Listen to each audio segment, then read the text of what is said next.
नमस्कार, आप देख रहे हैं 4 PM और मैं हूं अभिषेक मिश्रा। देखिए, आनंद मोहन जनता दल यूनाइटेड का हिस्सा नहीं है, लेकिन आनंद मोहन जनता दल यूनाइटेड के लिए सरदर्द बने हुए हैं। इसमें भी कहीं कोई दो राय नहीं है।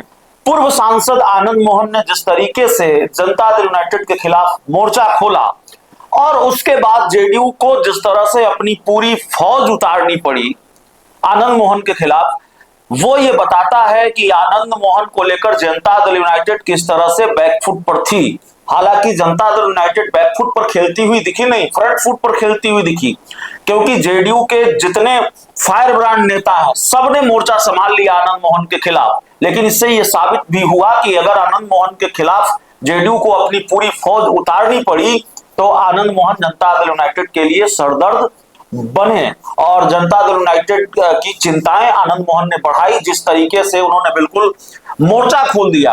और आनंद मोहन की एक पहचान यह भी है, उनके बारे में यह भी एक तथ्य है कि आनंद मोहन जो ये कह रहे हैं कि जनता दल यूनाइटेड में थैली लेकर टिकट बिकता है, जो ये कह रहे हैं कि जेडीयू को एक तरह से, एनडीए को एक तरह से नुकसान पहुंचाया गया, नीतीश कुमार को जिंदा दफन कर दिया गया और पता नहीं क्या क्या आनंद मोहन ने कहा। उन्होंने यह भी कहा कि भाई अगर चेतन आनंद सरकार बचाएगा तो सरकार चेतन आनंद चलाएगा भी, इस तरह की बात उन्होंने कही।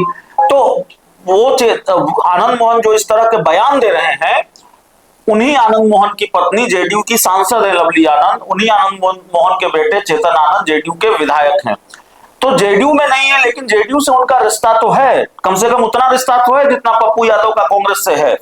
तो जेडीयू के फायर ब्रांड नेताओं को, संजय सिंह को, नीरज कुमार को, लेसी सिंह को, श्रवण कुमार को, सबको मैदान में आना पड़ा, मैदान में उतरना पड़ा और उन्होंने आनंद मोहन के खिलाफ मोर्चा खोल दिया। और इस पूरी लड़ाई में, इस पूरे घटनाक्रमों के बीच एक बात बहुत दिलचस्प देखने को मिली, और वो देखने को मिला कि बिहार के मुख्यमंत्री नीतीश कुमार ने इस पूरे प्रकरण के दौरान पहले जेडीयू के पूर्व राष्ट्रीय अध्यक्ष और केंद्रीय मंत्री ललन सिंह से उनके घर जाकर मुलाकात की, और इसके बाद संजय सिंह से कल उनके घर जाकर मुलाकात की। संजय सिंह जो जनता दल यूनाइटेड के एमएलसी हैं। अब ये संयोग तो हो नहीं सकता, ललन सिंह के घर पर तो नीतीश कुमार जाते रहते हैं, इससे पहले भी कई बार गए हैं, लेकिन संजय सिंह ने एक ही दिन पहले ही, जेडीयू में सबसे मुखर कोई था आनंद मोहन के खिलाफ तो वो नीरज कुमार और संजय सिंह थे। लेसी सिंह भी सामने आई। तो संजय सिंह जिन्होंने कहा कि पुत्र मोह में आनंद मोहन धृतराष्ट्र बन गए हैं, बहुत तगड़ा सुनाया उन्होंने आनंद मोहन को। और जिस अंदाज में या जितने आक्रामक अंदाज में हमला बोला था आनंद मोहन ने जेडीयू के नेताओं पर, नाम नहीं लिया था लेकिन निशाने पर कौन था, जेडीयू के कौन कौन नेता थे बताने की जरूरत नहीं है।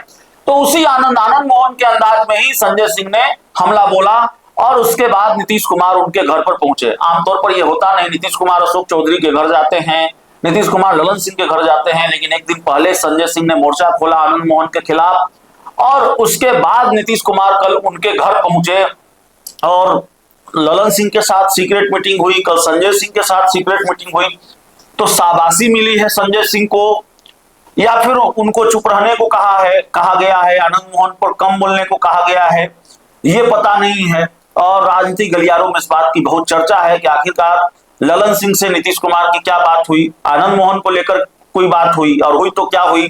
संजय सिंह से जाहिर है आनंद मोहन को लेकर ही बात हुई होगी, क्योंकि यह तो संयोग नहीं है कि संजय सिंह ने एक दिन पहले मोर्चा खोला आनंद मोहन के खिलाफ और अगले दिन नीतीश कुमार संजय सिंह के घर पर पहुंच जाएं।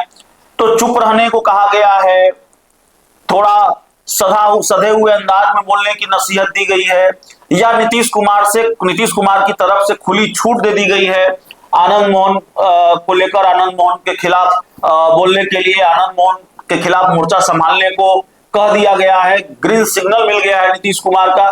ये तमाम तरह के सवाल है।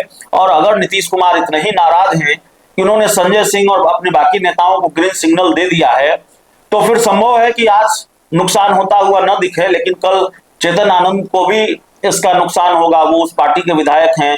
लवली आनंद को भी उसका नुकसान हो सकता है। आनंद मोहन की बगावत, उनके विद्रोह का खामियाजा लवली आनंद को भी भुगतना पड़ सकता है, चेतन आनंद को भी भुगतना पड़ सकता है। और देखिए, आनंद मोहन चाहे जितने नाराज हो जाए, इस बात यह भी सत्य है कि आनंद मोहन बड़े नेता हैं, आनंद मोहन प्रभावशाली नेता हैं, आनंद मोहन का एक खास वर्ग में प्रभाव है, यह भी ठीक है, यह सही है। लेकिन आनंद मोहन को भी और बाकी नेताओं को भी यह सच स्वीकार करना पड़ेगा। अब यह सही है कि गलत है, इस पर बहस हो सकती है, लेकिन यह स्वीकार करना पड़ेगा कि जनता दल यूनाइटेड में रहना है तो ललन सिंह, संजय झा कहना है। जेडीयू के सुपर बॉस हैं ललन सिंह और संजय झा। जेडीयू में वही होगा जो ललन सिंह कहेंगे, जेडीयू में वही होगा जो संजय झा कहेंगे।